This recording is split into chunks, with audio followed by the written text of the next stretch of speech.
سب نے یک زبان ہو کر کہا تھا انت صادق و امین، آپ جیسا سچا بھی کوئی نہیں، ایماندار بھی کوئی نہیں۔ کرسچنز ہوں یا نان مسلم کوئی بھی ہوں، وہ سچ بولنے کی تربیت اپنے گھر سے نہیں لے کے آئے، وہ سچ بولنے کی جو تربیت انہوں نے پائی ہے وہ ہمارے نبی کی اسوہ حسنہ سے پائی ہے۔ نبی علیہ السلام نے اپنے ساری زندگی میں کبھی جھوٹ نہیں بولا،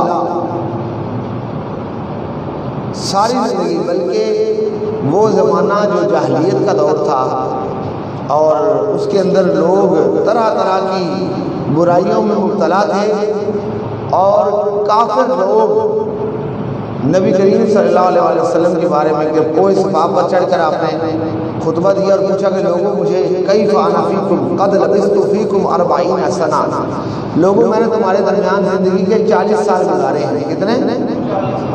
40 سال گزارے ہیں۔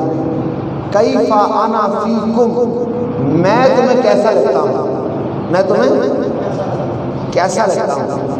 سب نے یک زبان ہو کر کہا تھا انت صادق و امین، آپ جیسا سچا بھی کوئی نہیں، ایماندار بھی کوئی نہیں۔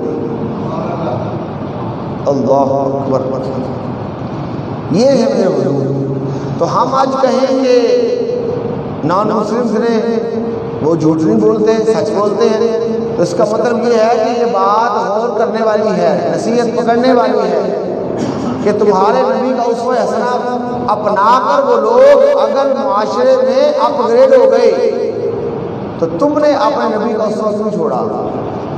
ہماری زندگی آپ دیکھ لیں، ہم ہر ایک اپنے آپ میں غور کریں کس طریقے سے کسی کے پاس ملنے کے لیے جانا ہے، فون کر رہا ہے، میں بس تیرے دروازے پہ آ گیا ہوں، میں بس 2 منٹ میں آیا، اتنے جھوٹ بولتے ہیں، حالانکہ کچھ نہیں ہوگا۔ اگر تم اس کو سچی بات بتاؤ گے کہ میں اتنے فاصلے پر ہوں اور مجھے اتنا وقت آنے میں لگے گا، اس وقت سے پہلے وہ تیرا انتظار نہیں کرے گا۔